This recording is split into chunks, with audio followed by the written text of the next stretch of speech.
I got to the office at 5:47, same as every morning. The hallway lights were still on their motion sensors, flickering to life as I walked past the empty rows of glass-walled conference rooms. My key card didn't work on the corner office, Suite 2400, the one with the skyline view and the reinforced door frame I'd paid for out of pocket 3 years ago. I swiped again. Red light. Problem? Julian Vance stood in the doorway, holding my errand chair by the backrest. He wore a charcoal Tom Ford suit that fit too well for a guy making 90 grand a year. His hair was perfect. His teeth were perfect. Everything about him made my jaw tighten. "You're in my office." I said, "Not anymore." He stepped aside, revealing the desk, my desk, now cluttered with leather-bound notebooks and a framed photo of him and Tori at some charity gala. Her hand was on his forearm. His smile was the kind that belonged in a cologne ad. Tori reassigned it this morning. 7 a.m. Meeting. "You weren't here." "I'm here now." "Yeah, well," he shrugged, like he was apologizing for the weather. "She said you wouldn't mind. Said you're more of a basement coder. Anyway." I looked at him. Really looked. He was 28. Yale undergrad. 2 years at a mid-tier PE shop before Tori hired him 6 months ago. He'd spent half that time reorganizing the supply closet and the other half sending Slack messages with too many exclamation points. "Move." I said. He didn't. Tori said if you had an issue, I should remind you who signs the cap table now. I leaned in, close enough to smell his aftershave, something citrusy and expensive. "Tell your boss I'll be in the server room. If she needs me, she can page me like everyone else." The 7:30 all hands wasn't optional. I sat in the back, next to Marcus Webb, our CFO. He smelled like Old Spice and regret. Tori stood at the front, radiant in an ivory silk blouse and a pencil skirt that probably cost more than Marcus's monthly mortgage. She tapped the glass podium with her laser pointer. "As of today, we're streamlining executive operations," she said. "Julian Vance will assume the role of chief of staff. That means Suite 2400 is now his workspace. Nathan," she glanced at me without warmth, "will be relocating to the innovation lab on Subbasement 2. We're calling it operational realignment." Someone coughed. No one clapped. I raised my hand, not because I wanted to, but because silence would have been interpreted as consent. "Question," I said. My voice didn't echo. It landed. Tori sighed. "Yes." "Nathan, is this a demotion or a divorce?" The room went still. Marcus stopped breathing. Julian's smile twitched. Tori's lips thinned. "It's a restructuring." "Restructuring what?" "Our marriage or the org chart." "Both." Apparently. She turned back to the screen, clicking to the next slide like I hadn't spoken. "Moving on. Q3 projections." I stood up, not slowly, not dramatically, just stood, picked up my coffee, and walked out. Behind me, I heard Julian's syrupy voice. "I'll follow up with IT about Nathan's access badges." In the elevator, I checked my phone. 3 missed calls from Dave Kessler. "My attorney." 1 text. "Call me before market open." I didn't call him yet. I rode the car down to Subbasement 2, where the air smelled like ozone and cold steel. The innovation lab was a lie, just a converted storage room with a handful of servers and a folding table. My name was still taped to the door in faded marker from 2 years ago. I booted my terminal. The login screen glowed. I typed in my credentials, the ones no one else knew existed. Not Tori, not Marcus, not even the sysadmins. These were the keys to the original code base, the architecture that ran 73% of our core product. I'd written it in a studio apartment in Somerville, Massachusetts, while Tori was finishing her MBA at Harvard and sleeping with a senior lecturer named Richard something or other. I'd forgiven her then. Mistake. The system loaded. A hidden directory opened. Project exit. Inside were scripts I'd written over 18 months. Automated cell orders. Dark pool routing logic. Volatility triggers. A kill switch tied to my biometric signature. I scrolled through the code. Clean. Efficient. Unemotional. My phone buzzed. "Marcus." I answered. "Yeah, Jesus." Nate, his voice was hushed, like he was in a confessional. You just walked out of the most important meeting of the quarter. I was reassigned to a broom closet. Hard to take notes there. Tori's pissed. Good. A pause. Then, lower. She's talking to Redwater Capital. Privately, I stopped scrolling. Redwater was a $40 billion hedge fund with a reputation for hostile takeovers and creative accounting. About what? Dilution. They want to inject $300 million in Series F preferred. Convertible at a 30% discount. Your stake gets hammered. And you're telling me this why? Because I'm not a total asshole, Marcus said. And because if they pull this off, the company's toast in 18 months. Tori thinks she's playing 4D chess. She's playing checkers with a blindfold on. She always did underestimate the board. Elena Ruiz is already circling. Blackcrest wants blood. I stare at the lines of code. Thanks. Marcus, don't thank me. Just don't do anything stupid. I hung up. Stupid would have been yelling. Stupid would have been begging. Stupid would have been staying. I opened the execution console. The script asked for confirmation. Initiate sequence. Exit underscore protocol underscore 01. Warning. This action is irreversible. I hovered over the key. Then I closed the lid. Not yet. At 6:15, I left the building. The sun was rising over the East River, painting the water orange and gold.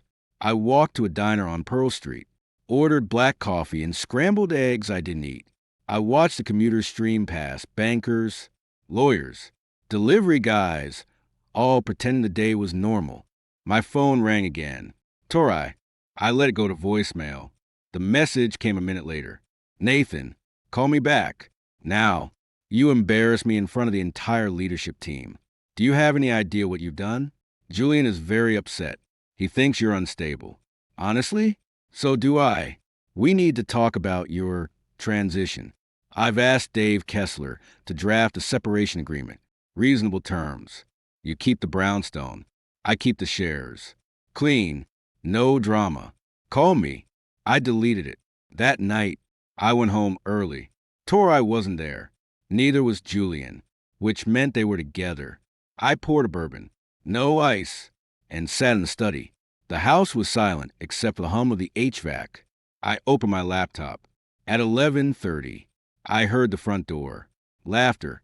Hers. Light and girlish. His. Low and practiced. They didn't notice the light under my door. He's so predictable. Tori whispered, always in that cave of his. You sure he won't fight it? Julian asked. He'll grumble. Maybe sulk for a week. Then he'll sign. He always does. And the shares? I'll dilute him by January. Redwater's ready. Once his voting power drops below 20%, we can vote him off the board. Poetic, right? The founder, fired by his own wife. You're incredible, Julian murmured. I heard the rustle of clothing. What if he finds out about us? He won't. And if he does, he's too soft. He built this company on code. I built it on people. And people follow power, not syntax. I closed the laptop. Quietly, set the bourbon glass down, walked to the bedroom closet, and pulled out a duffel bag, packed a change of clothes. My passport, the hard drive with the offline backups of the code base. At midnight, I left, didn't look back. I checked into a hotel in Tribeca under a corporate alias. Ordered room service I didn't touch. Opened the laptop again at 2 a.m. The markets would open in 6 hours. Pre-market trading started at 4. I reread the script. Every line, every condition. I tested it in sandbox environments 17 times. It worked. At 4:47 a.m., I entered the command. Execute exit underscore protocol underscore 01. Confirm Y/N. I press Y.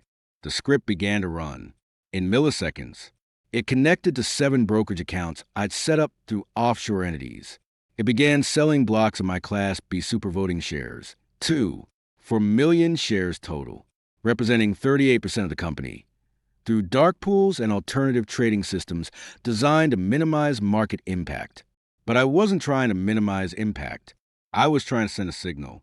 The first batch, 200,000 shares. Hit the tape at 4:52 a.m. at $47. 86% below yesterday's close. By 5:03 a.m. The pre-market volume was already triple the daily average. I leaned back, watched the numbers crawl across the screen. Somewhere in the city, Tori's phone would be vibrating. Julian's would be lighting up. Marcus would be staring at his Bloomberg terminal, rubbing his temples. I took a sip of bourbon. The ice had melted. The screen refreshed. Another block sold. $46. 90. I thought about the first time Tori and I pitched this company to Elena Ruiz. We were 26. Broke. Living on ramen. Tori had worn a thrift store blazer and lied about our revenue projections. I'd stayed quiet and let her talk. That was the beginning. This was the end. At 5:17 a.m., a news alert popped up on my secondary monitor. Breaking. SharpTech shares plunge in pre-market trading. No official comment from company. I smiled, not because I was happy, because it was finally honest. I closed the laptop, lay back on the bed, listened to the hum of the city, waking up. Tomorrow, the world would ask why I did it. They'd never understand that I didn't do it for revenge. I did it because I could, and because she forgot who wrote the rules. Outside, the sky was turning gray. Somewhere, a siren wailed. I closed my eyes. Let it burn. Marcus called at 6:12 a.m. I didn't need to look at the caller ID. The ringtone was the one I'd assigned him. A clip of the Jaws theme.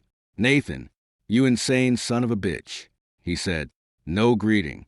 No pleasantries. Just pure, unfiltered panic. We're down 9% in pre-market. 9. Do you have any idea what you just triggered? I rubbed my eyes. The hotel room was dark, lit only by the blue glow of the dual monitors on the desk. Morning. Marcus. Coffee? Don't morning me. I'm looking at the tape. It's a fucking bloodbath. 200,000 shares dumped in the first 10 minutes? Who's selling? Is it you? Tell me it's not you. I stayed silent, watching the level 2 data scroll.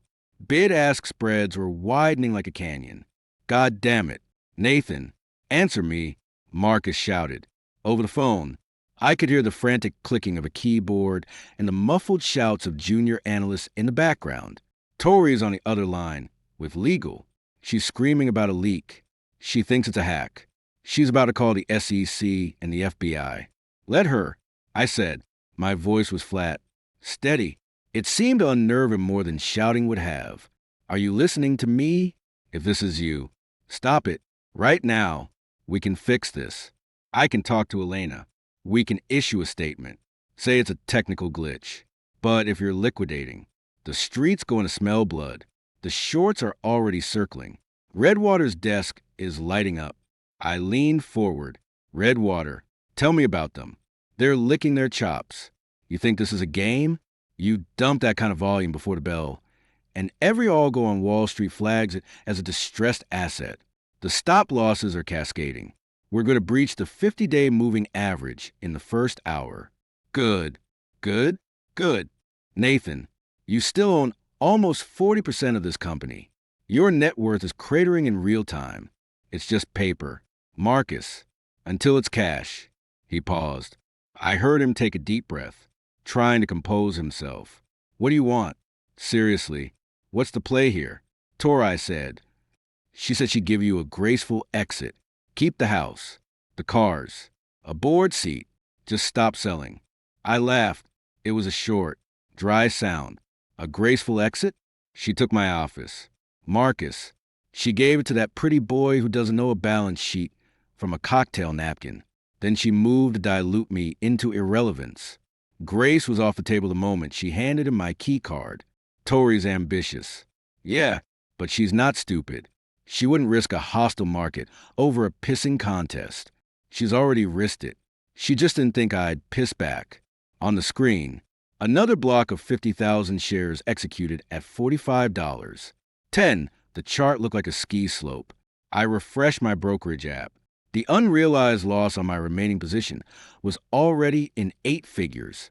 I didn't care. The cash in the first tranche, nearly $10 million, had already hit the segregated account Dave Kessler had set up in the Caymans. Clean. Untouchable. I'm hanging up now. Marcus. I said, tell Tori I'll be sending a memo. Soon. Nathan. Wait. I ended the call. 30 seconds later. My encrypted signal chat with Dave lit up. Dave, you're live. News wires are picking it up. CNBC just flashed the ticker. Tori's legal team is demanding a trading halt. Don't answer any calls from the NYSE. Me, let it trade. Dave, copy. But be advised, Elena Ruiz is calling an emergency board meeting at 8 a.m. She wants you on it, via video. No excuses. Me, send me the link. Dave, you sure you want to poke the bear this early? This is going to get messy. Me, it was already messy. I'm just organizing the chaos. At 7:15, I got a text from a number I didn't recognize. It was Tori. She'd used Julian's phone. Tori/Julian, Nathan. Please, this is Julian. Victoria is... She's very upset. The board is in an uproar. Can we talk? Off the record? Meet us at the Regency Bar in 20? We can settle this like adults. I didn't reply. Instead, I opened an email client and drafted a message to every employee at Sharp Tech, from the janitorial staff to the VPs. Subject line, confidence. I kept it short. One sentence. I've lost confidence in current management. Position liquidated. I scheduled it to send at 9:30 a.m., exactly when the opening bell rang. At 7:55, I joined the Zoom call. The virtual background feature was a blessing. I used a generic gray wall instead of the hotel room. The faces that filled the grid were a mix of shock, anger, and naked fear. Elena Ruiz was already there, her arms crossed, her expression carved from granite. Marcus looked like he'd aged a decade in 2 hours. And then Tori appeared, her face blotchy, her eyes red-rimmed but burning with fury. Julian sat beside her, looking uncomfortable in a chair that was clearly too big for him. Nathan, Elena said, her tone clipped, nice of you to join us. Care to explain the dumpster fire you started this morning? Tori cut in before I could speak. Explain? He's sabotaging us. He's crashing the stock because he's throwing a tantrum. He's emotionally unstable. Has been for months. I should have seen this coming. Spare us the therapy session. Tori, Elena snapped. Nathan, the floor is yours. Why are you liquidating? I looked directly into the webcam. The company's direction no longer aligns with my vision. Simple as that. Simple? Tori shrieked. We're down 12%. 12. Do you know what that does to our market cap? To our ability to raise capital? To our employees' 401ks? You put those 401ks at risk the moment you decided a backdoor dilution deal with Redwater Capital. I said. The grid went silent. Even Julian stopped fidgeting. I'm sure Marcus can confirm. Series F preferred. Convertible at a 30% discount. Conveniently structured to gut the common shareholders, including the employees, while funneling control to a select few. Marcus's face drained of color. He stared at Tori, who had gone rigid. Tori, is this true? Are you negotiating a side deal with Redwater? It's standard practice. Tori stammered. It's about securing growth capital. Nathan is twisting the facts because he's jealous.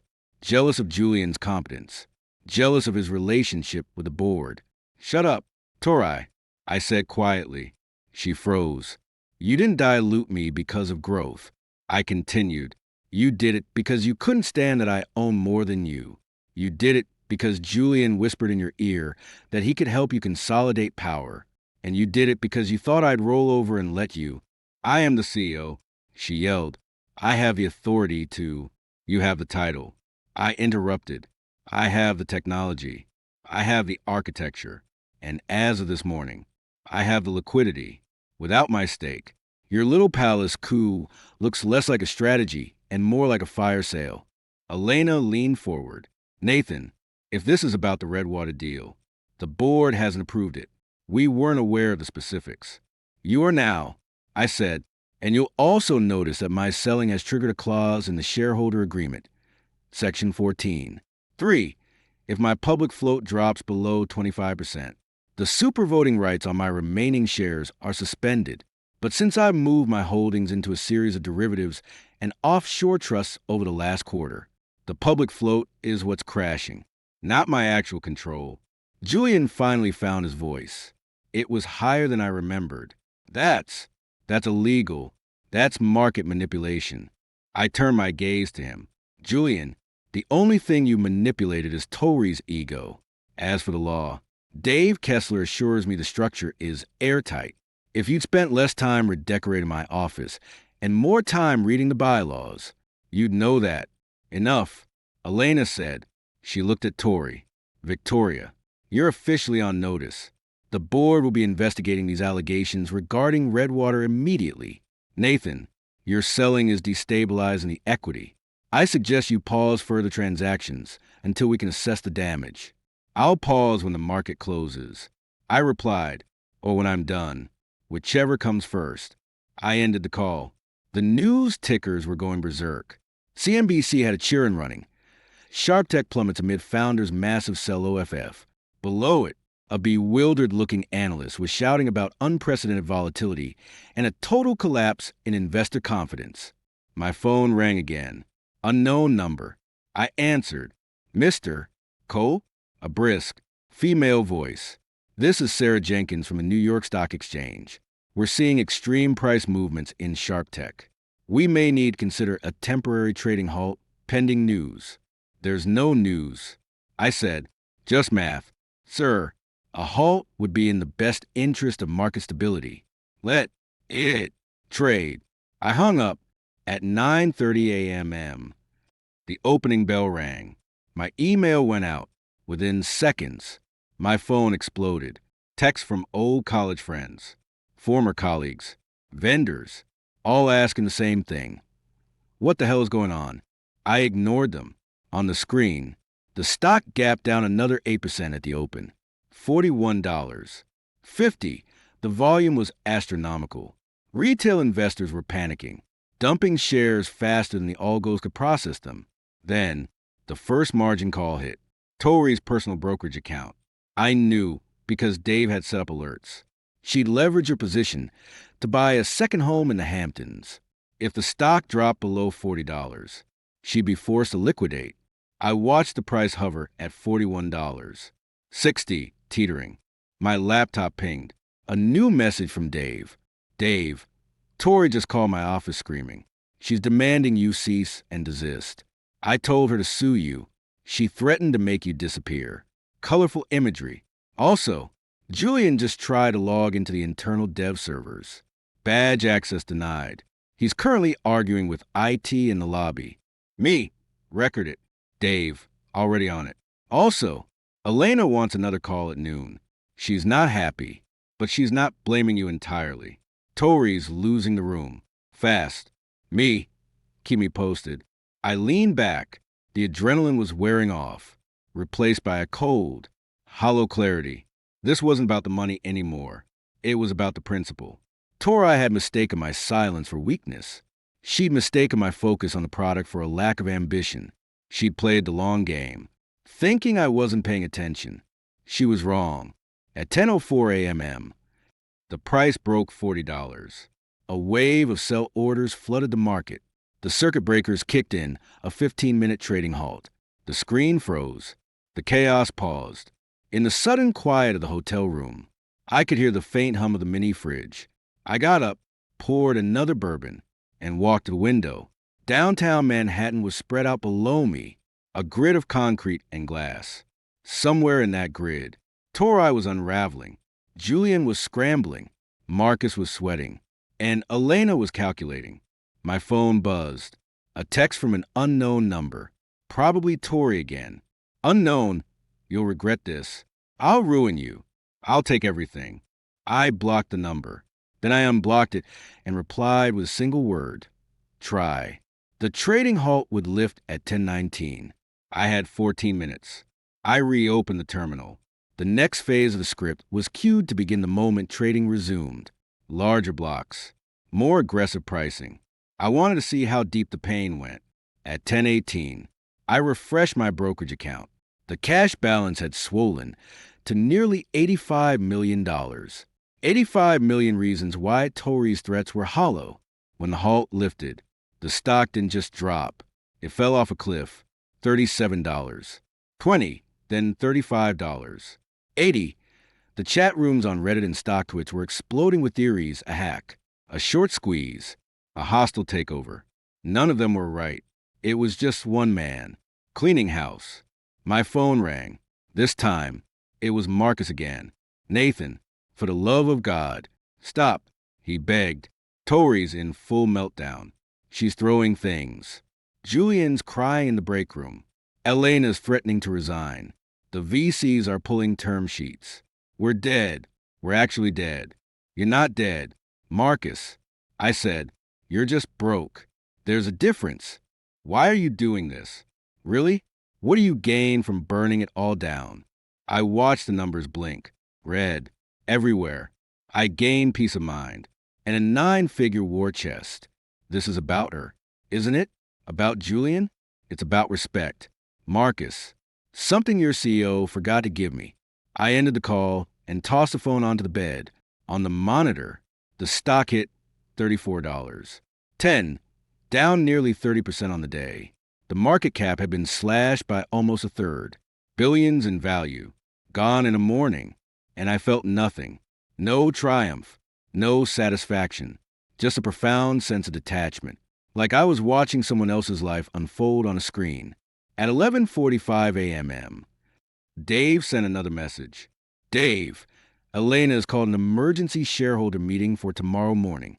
She's drafting a motion to remove Tory as CEO. She wants you to second it. She also wants to know if you're buying back in. Me. Tell her I'm listening. And no, I'm not buying back in. Not yet. Dave understood. Also, Julian just left the building. He was carrying a box. Looked like he was crying. Tory's still upstairs, screaming into a pillow. It's a shit show.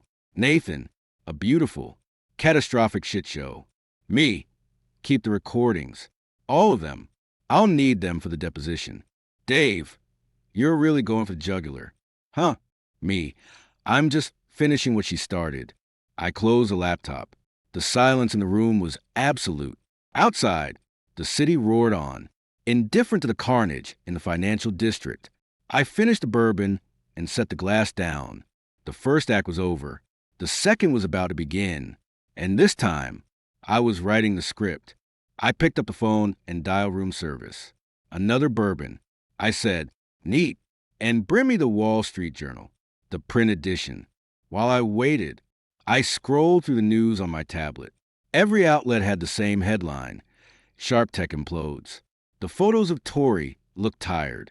The photos of me were mostly old, me at a conference, squinting at a line of code. They didn't know where I was. They didn't know what I was planning next. And that was exactly how I wanted it. When the knock came at the door, I didn't get up immediately. I let them wait, let them wonder who was on the other side. Finally, I opened it. The waiter rolled in the cart, avoided eye contact, and left quickly. I poured the fresh drink and stared at the city. Somewhere, a siren wailed. Somewhere, a trader jumped out a window. Somewhere, Torai realized she'd awoken a sleeping giant and gotten crushed beneath him. I raised a glass to the skyline, to the rebuild. I whispered, then I drank, and waited for the next call. It came at exactly noon. Elena Ruiz. Nathan, she said, her voice devoid of emotion. We need to talk about the future of SharpTech and your prize for saving it. I smiled. I don't want to save it. Elena, I want to bury it and then build something better on top of the grave. She was quiet for a beat. Then she laughed. A short, sharp sound. I knew I liked you. Talk to me. And so I did, while the stock burned. I planned the resurrection. Elena, Ruiz didn't do small talk. Nathan, the board split. 4 against 3. I'm in your corner, but I need leverage. What else are you holding? I poured another coffee from the room service thermos. Cold. I'm not holding anything. Elena, I'm the leverage. Without my code. SharpTech is just a logo and a lease. Bullshit. Tory's been telling everyone the tech is commoditized, that Julian's team has a roadmap to replace your architecture by Q2. I laughed. A short, dry click. Julian couldn't replace a toner cartridge without a YouTube tutorial. Ask him to explain the delta between our synchronous replication protocol and the async failover in the legacy nodes. He'll stare at you like you asked him to solve P versus NP. I don't need zingers. I need votes. Marcus is wobbling. He's terrified of the liability. Tori's lawyered up some shark from Paul Weiss. They're drafting a cease and desist as we speak. Let them draft. I've got Dave Kessler. He's already filed a Section 13D amendment disclosing my derivative positions. The public float is at 19%. Super voting rights are suspended. Tori can't touch my remaining Class B shares without triggering a tender offer at a 20% premium. Check the bylaws. Article 14, Section 3. I wrote it myself after our Series B. Elena was quiet for a beat, typing, "Son of a bitch. You buried a poison pill inside a poison pill." I buried a lot of things. Tori never read the fine print. She was too busy renovating the penthouse office. What's your ask? I want her gone. Not just CEO. Off the board. Full removal. And I want Julian's employment contract audited. Line by line. I guarantee you'll find a clawback clause big enough to choke a horse. And if we do that, what's your end game? Buy back in at the bottom? Flip it to Redwater? Redwater's a vulture fund. I'd rather torch the servers. My end game is simple.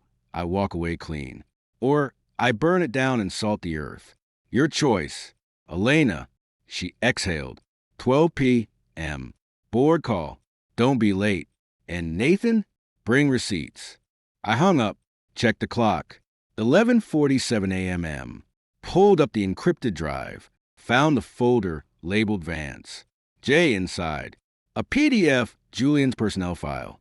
Exfiltrated from HR's secure server 6 months ago. Page 4, Section 7. 2. Termination for cause, including but not limited to unauthorized disclosure of material non-public information, conflicts of interest, or conduct detrimental to the company's reputation. Attached, emails. Julian to Tori. Tori to Julian. Dinner reservations. Hotel charges coded to the corporate card. A screenshot of a wire transfer from Tori's personal account to Julian's, dated 3 days after he was promoted. $50,000. Label consulting fee. Dave called. You see the 8K filing? No. What's it say?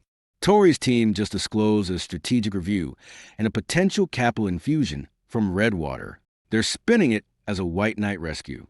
They're also hinting at founder misconduct and potential insider trading violations. They want the SEC to freeze your accounts. They can try. My trade's cleared through 3 different prime brokers, all offshore. By the time the SEC figures out the jurisdiction, I'll be done. Arrogant. Prepared. What's the board count? For solid for removal. Marcus is a swing. He's getting heat from the audit committee. If we show him the Julian stuff, he'll fold. Send it. Anonymously. Use the Proton mail I gave you. Done. Also, Tori's holding a press conference at 1. She's going to blame you for the crash. Say you're having a mental health crisis. Classic move. Let her. I've got my own press release ready. Drafted by Dave. It's 1 sentence. Victoria's sharp incompetence is not a mental illness. It's a felony. Dave laughed. Christ, you're actually going to publish that? If she swings first. Otherwise, save it. I want her to feel the walls closing in before I drop the hammer. At 11:59 a.m. I joined the Zoom. Same grid, different energy. Elena looked composed. Marcus looked like he'd slept in a suit. Tori was in the office. Suite 2400, sitting behind my old desk. Julian was beside her, looking pale. Elena started. Meeting called to order. Agenda. Vote on Resolution 22B. Removal of Victoria Sharp as CEO and chair of the board. Effective immediately. Tori slammed her hand on the desk. This is a coup. Nathan is manipulating the market to force a board majority. He's violating his fiduciary duty. I demand a recess. Denied. Elena said, Nathan, any comments before we vote? I leaned into the camera. I'll keep it brief. Victoria's decision to reallocate my office was petty.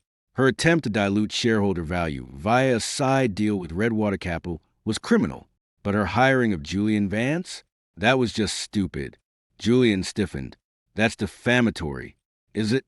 I pulled up the PDF on my screen, shared it to the call. Julian, explain this wire transfer. $50,000 from Victoria's personal account to yours. Label consulting. Consulting on what? How to pick out matching ties. Tori's face went white. That's a private matter. It's a board matter when it's paid for with company resources and used to influence executive decisions. Elena interjected. Julian, is this accurate? He didn't answer. Couldn't. He was staring at the document like it was a snake. Marcus finally spoke. His voice was hoarse. Tori, is this true? Did you use company funds for personal relationships? It's not what it looks like. Nathan's taken this out of context. He hacked our systems. That's the real crime here. The transfer cleared through the corporate card system. I said, the timestamp matches a weekend in the Hamptons. The same weekend you approved his promotion. Coincidence? Elena turned to Marcus. Marcus, your vote? He swallowed hard. I vote yes. Remove her. Tori shrieked. Marcus, you spineless bastard. After everything I did for you, everything you did was for yourself. Marcus muttered. Elena tallied. Resolution 22B passes. 7-2. Victoria Sharp is hereby removed as CEO and chair. Effective immediately. Security has been notified to escort Mr. Vance from the premises. 2 burly guys in navy blazers appear behind Julian. He stood up, shaking. You can't do this. I'll sue. You'll leave. Elena said, quietly, or we notify the SEC about the insider trading. They hauled him out. Tori stayed frozen, staring at the empty chair where Julian had been. Victoria. Elena said, you're required to surrender all company property, including access badges, devices, and the contents of Suite 2400. This is my office. Tori whispered, I earned this. You inherited it. I said, now you're evicted. She looked at me then, real hate in her eyes. You'll regret this. Nathan, I'll tell everyone. About us. About how you couldn't satisfy me. So I had to find someone who could. I'll ruin your reputation. Your reputation is already ash. I said, mine's just getting started. Now get out. She stood slowly, smoothing her skirt, walked to the door, paused. This isn't over. It is for today. Elena said, meeting adjourned. The screens went dark, one by one, except Elena's. She stayed on. Nathan, you just blew up a $2 billion company. The stock's at 31. Employees are panicking. Customers are calling. What's the play? Stabilize. Issue a press release. Announce my appointment as interim CEO. Suspend the Redwater talks. Initiate an internal audit. Freeze all executive bonuses. And start a share buyback program using the cash I've already parked in the Treasury account. You're buying back in? At these prices? No, the company's buying. I'm just authorizing it. It'll signal confidence. Stop the bleeding. Give us room to maneuver. And then I finish what I started. I rewrite the code base, cut the bloat, fire the dead weight. And when it's profitable again, I sell it to someone who actually knows how to run a business. Not a spouse, not a boy toy, a professional. You're going to walk away rich. I'm already rich. Elena, I'm going to walk away clean. She nodded. I'll draft the announcement. You'll address the staff at 3? Via video. Pre-recorded. No questions. Understood. And Nathan? Welcome back. Briefly, I ended the call. Checked the market. The stock had ticked up to $32. 10 on the news of Tori's ouster. Still down 28% on the day. But the free fall had slowed. Margin calls were easing. The algos were recalibrating. My phone buzzed. A text from an unknown number. Tori again. Tori, you haven't won. I'll see you in court. I'll take half of everything. The brownstone, the cars, the accounts. Dave Kessler can't protect you from a divorce settlement. I replied, check the prenup. Section 5. Paragraph 2. Infidelity nullifies spousal support. And I've got the receipts. Sleep tight. Victoria. I blocked her again. Permanently this time. Dave called. Heard the news. Nice work. But Tori's not bluffing. She's already retained Linda Carlisle. Top-tier divorce attorney. She's going to drag this out. Make it ugly. Let her. The uglier it gets. The more dirt we dig up. I want every transaction she's ever made audited. Every gift Julian received. Every favor she traded for a vote. I want a RICO case if we can build it. RICO? For a tech startup? Fraud is fraud. And she's been committing it since Series A. Remember the user growth metrics she presented to Elena? They were cooked. I've got the raw logs. She inflated MAUs by 40% using bot traffic. That's securities fraud. Dave, federal. Jesus, you've been sitting on this the whole time? I hoped I wouldn't need it, but she forced my hand. Now I'm playing for keeps. Okay, I'll start the discovery process. But Nathan, this is going to get nasty. Publicly, the media will feast on this. Let them. I'll feed them. Control leaks. Tori's the villain. I'm the wrong founder. The narrative writes itself. You're enjoying this, aren't you? I'm resolving it. There's a difference. At 3 p.m. The press release hit the wires. SharpTech announces leadership transition. Nathan Cole appointed interim CEO. Simultaneously, my recorded message went out to all employees. Team, this is Nathan. By now you've heard the news. Victoria Sharp is no longer with the company. I'm stepping in as interim CEO to stabilize operations and restore confidence. Effective immediately. All non-essential spending is frozen. The share buyback program begins tomorrow. We will survive this. We will rebuild. And we will do it without the drama. Focus on your work. I'll handle the rest. Thank you. Short. Direct. No apologies. No explanations beyond what was necessary. The response was immediate. Slack channels lit up. Mostly relief. Some confusion.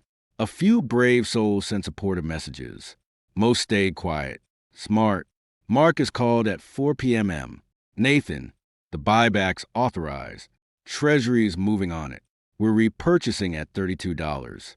50, volumes picking up. Shorts are covering. We might close above 34. Good. Keep it quiet. No PR about the buyback yet. Let the market wonder. What about Tori? She's still outside the building. Reporters are swarming. Let her talk. Every word she says makes her look worse. Have security keep her out. If she tries to enter, arrest her for trespassing. Arrest her? She's a former CEO. She's a civilian now, with no access, no credentials, no authority. Treat her like any other uninvited guest. Understood. Also, Julian's lawyer is demanding his severance. $2 million per his contract. Deny it. Cite cause. The wire transfer alone is ground for termination without pay. Let his lawyer sue. We've got deeper pockets and better attorneys. You're ruthless. I'm precise. There's a difference. At 4:30 p.m. Elena called again. The audit committee's meeting tonight. We need you there. In person. Send a car. I'll be there at 5. I shut down the laptop. Stood up. Stretched. The hotel room felt smaller. The mission felt larger. I wasn't just fighting Tori anymore. I was fighting a system that had enabled her. The VCs who looked the other way. The board members who prioritized growth over governance. The culture that mistook arrogance for leadership. I was going to burn it all down and build something honest in its place. The car was waiting downstairs. A black Mercedes. Tinted windows. I got in. The driver didn't speak. Smart. As we pulled into traffic, I watched the city blur past. Somewhere, Tori was licking her wounds. Somewhere, Julian was updating his LinkedIn. Somewhere, Marcus was drowning in paperwork. And somewhere, the market was digesting the news, calculating the odds, betting on the comeback. They didn't know I wasn't coming back. I was moving forward. Alone. The car stopped at the building. I got out. Walked past the reporters without a word, past the security guards who nodded. Not at Victoria's husband, but at the interim CEO. past the elevators to the executive floor. Suite 2400 was dark, the doors unlocked. I walked in. The desk was empty. The chair was pushed in. Julian's leather notebooks were gone. Tori's framed photos were missing, but my nameplate was still there, tucked in the corner of the desk. I picked it up. Nathan Cole, CTO. I set it back down, centered it, perfectly aligned. Then I sat in the chair, booted up the terminal. The familiar interface glowed. I typed a single command. Rebuild. Init. The cursor blinked. Waiting. I smiled. Let the games begin. Marcus cornered me at 7:12 a.m. in the kitchenette on the 24th. He looked like he'd been mainlining espresso since midnight. Nathan, we've got a problem. Redwater's not backing down. They're short for 2 million shares. They're spreading rumors we're insolvent. CNBC's already running with it. I poured a black coffee. Didn't turn around. Let them short. Volume? Heavy. Borrow rates are through the roof. 9% annualized. They're doubling down. And Julian? He's on Squawk Machine 20 minutes. Pre-recorded interview. He's calling you volatile and a danger to shareholders. I face him. Julian's on television. Christ, does he own a tie that isn't skinny? This isn't funny. He's saying you've lost control of the code base, that the servers are unstable. He's hinting at a catastrophic technical failure next quarter. I sipped the coffee. Burnt. Perfect. He doesn't know a kernel panic from a Windows update. Let him talk. Every word he says is discoverable. Dave's recording it.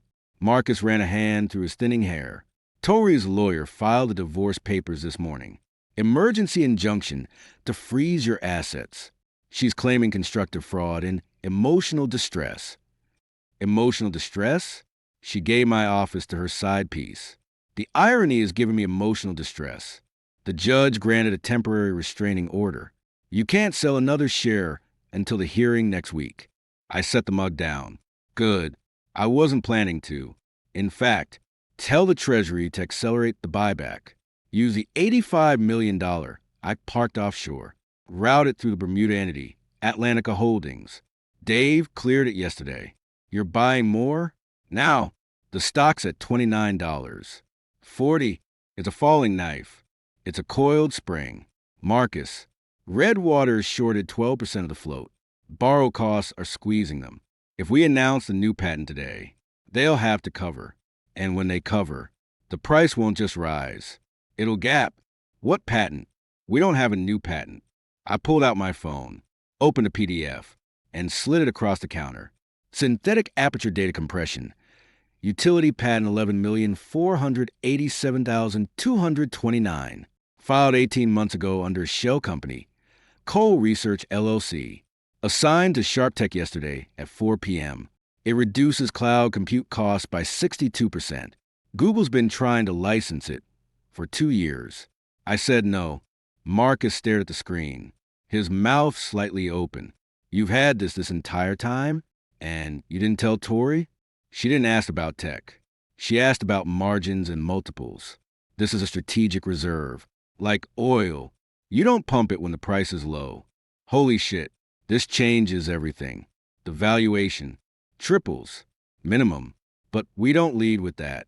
We leak it, quietly, to Elena first, then to the information. Let the shorts hear it from their Bloomberg terminals.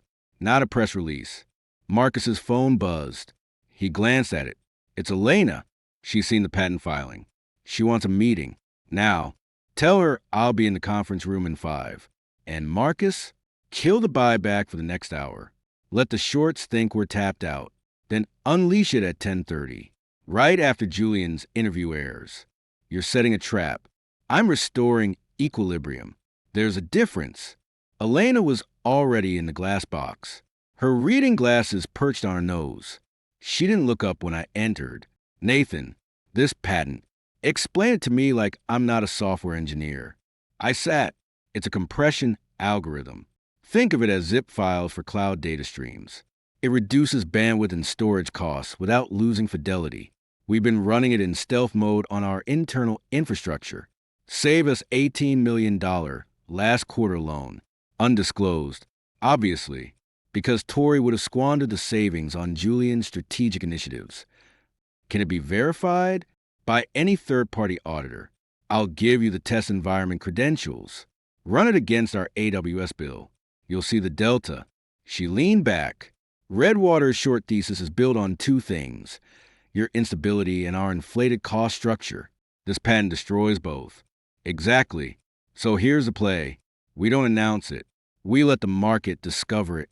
I'll have Dave leak the USPTO filing to a fintech reporter at Axios. By lunch, every quant on the street will be modeling the impact. Redwater's quants will see their short thesis implode. They'll start covering. Panic buying ensues. Short squeeze. And the board?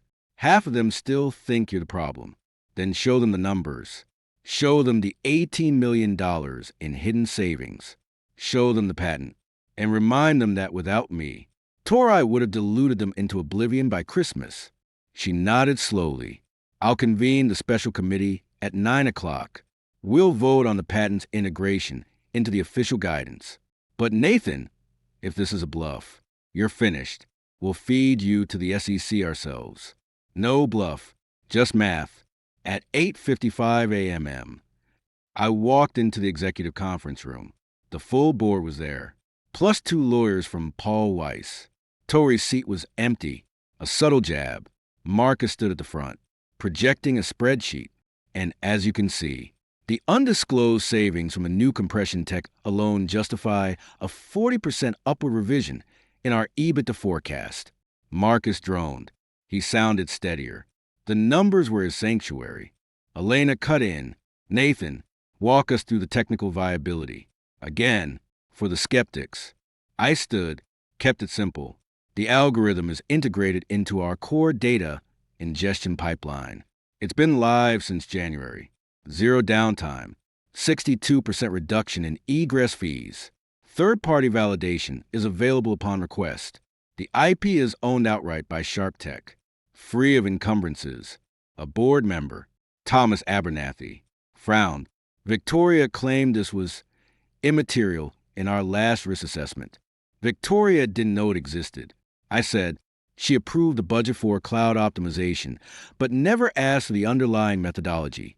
A pattern, I'm afraid, with her leadership. Murmurs. Elena rapped the table. Vote. Integration of patent 11,487,229 into official Q4 guidance. All in favor? 7 hands went up. 2 abstained. None against.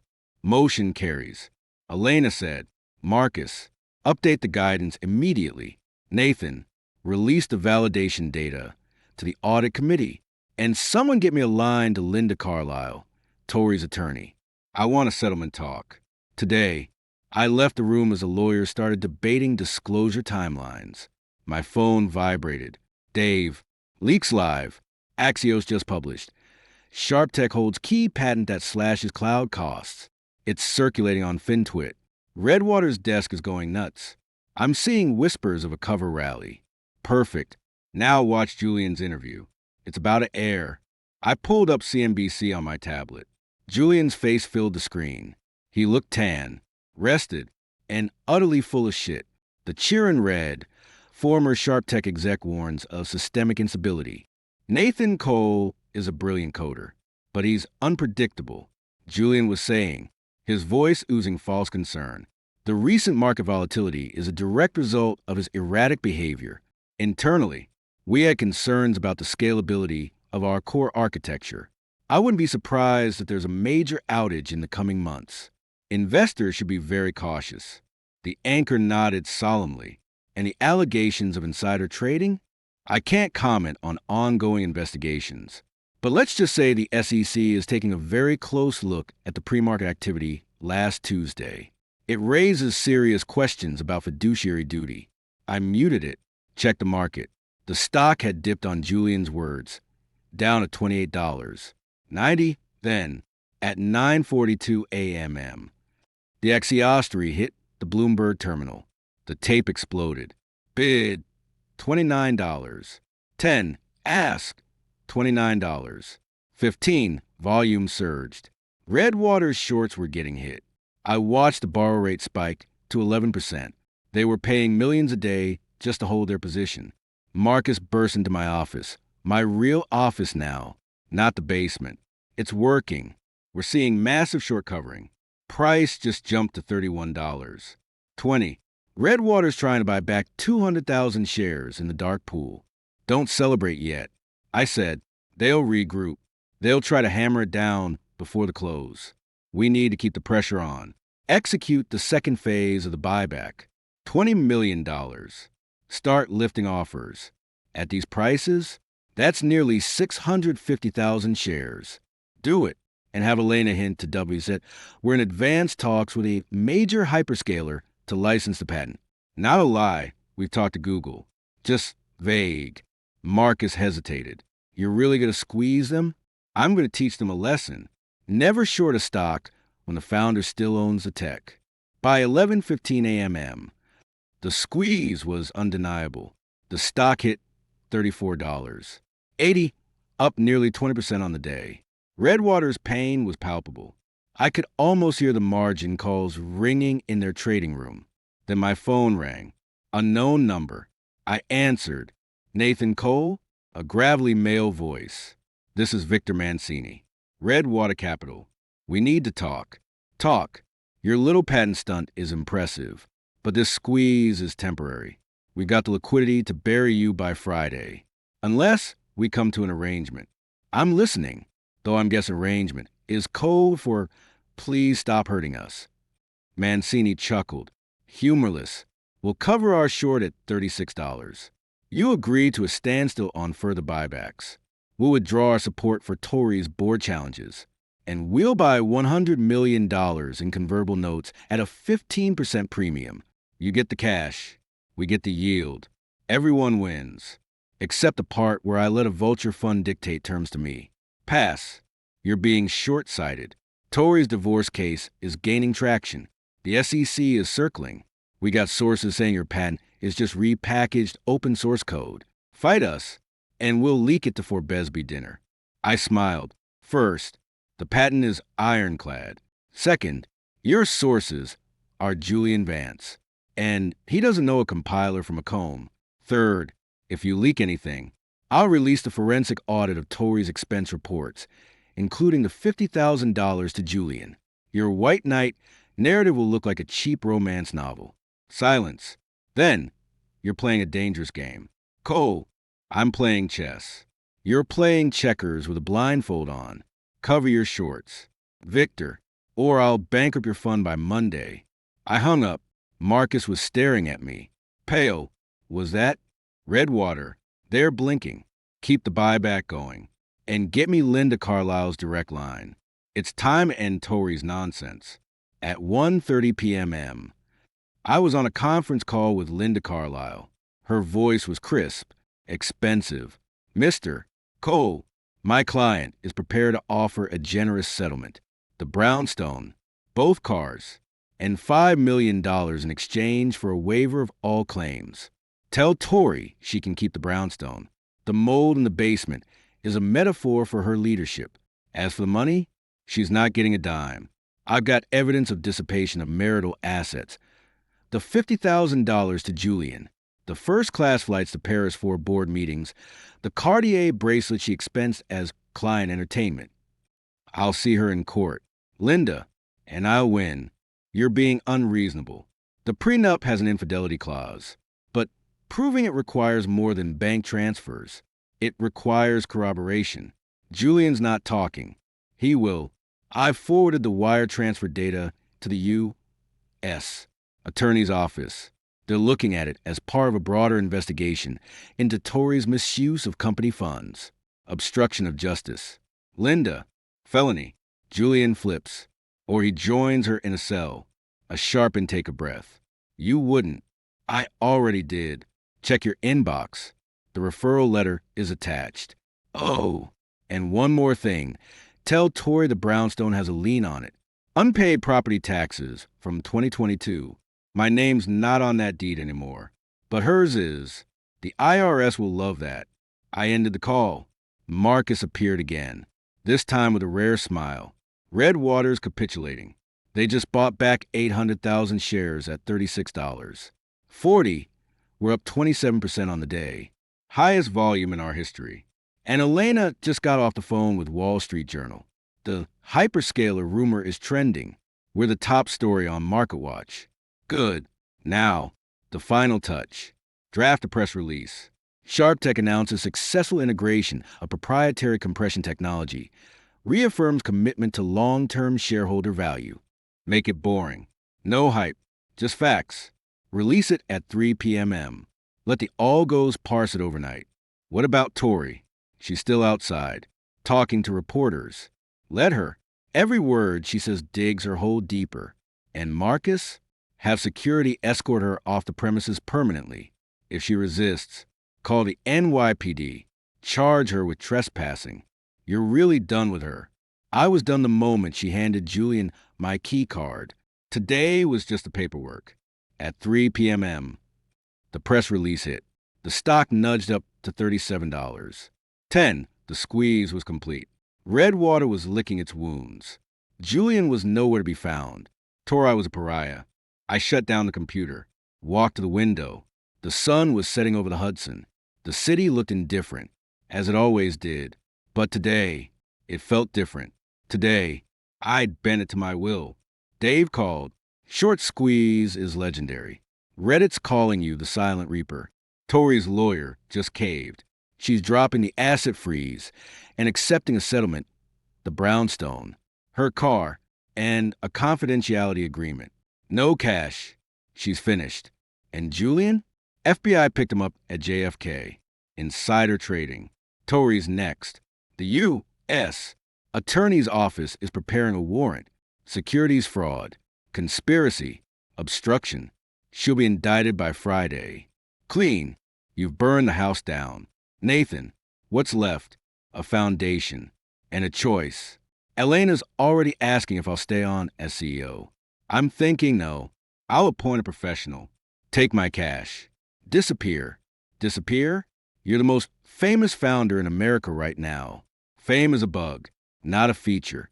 I'll take the patent royalties, the buyback profits, and the satisfaction of watching Tori wear orange. Then I'll go somewhere quiet. Build something new. Something small. You're a liar. Nathan Cole, you'll never build something small. I smiled. Maybe not, but I'll build it on my terms. I hung up, sat in the darkening office. The nameplate on the desk caught the last light. Nathan Cole, CTO, soon to be Nathan Cole, former interim CEO. It suited me. My phone buzzed one last time. A text from an unknown number, probably Tori. One last curse. Instead, it was Elena. Elena, board voted 8 a.m. Tomorrow, we're ratifying your appointment as permanent CEO. Don't be late. And Nathan, don't even think about saying no. I stare at the message. Permanent CEO, the ultimate trap, the golden handcuffs, the endless meetings, the investor calls, the bullshit. I type back, I'll be there, but I'm not staying. I've got a foundation to build and a patent to license. On my terms, I hit send. Then I stood, grabbed my coat, and walked out, past the empty desk of Julian Vance, past the darkened office of Victoria Sharp, past the security guards who didn't dare meet my eye, out into the night, where the air was cold and the city was mine. Elena cornered me at 7:42 a.m. outside the boardroom. She held a black coffee in one hand and a term sheet in the other. You read this? I glanced at the paper. Blackcrest capital letterhead. I skimmed it. Triple the current valuation. $112 a share. All cash. For my entire stake. It's a godsend. Nathan, take it. Walk away richer than God. I pushed the door open. The board was already seated. Marcus looked like he'd finally slept. The two Paul Weiss attorneys were shuffling papers. No sign of Tori. Good. I sat at the head of the table. Morning. Let's make this quick. I've got a flight to Zurich. Elena didn't sit. Nathan, the offer from Blackcrest is contingent on you signing a 10-year non-compete and a 5-year consulting agreement. They want you chained to a desk in Midtown. I don't consult, and I don't sign non-competes. Then the deal dies, and the stock tanks again when the street realizes you're bolting. I lean back. The stock won't tank. Because by the time I leave, this company won't need me. Marcus? Marcus cleared his throat. The integration of the compression patent is complete. Q4 earnings will show a 74% gross margin. We've cut SG&A by 22%. The cloud cost savings are real, recurring, and auditable. The Nathan risk is already priced out. Elena slammed a palm on the table. Don't be dense. You are the risk. You're the founder, the tech, and the chaos agent. If you walk, Redwater circles back. The shorts reload. We're back at $30 by lunch. Then let them short. I've already moved my shares into a blind trust. My voting power is gone.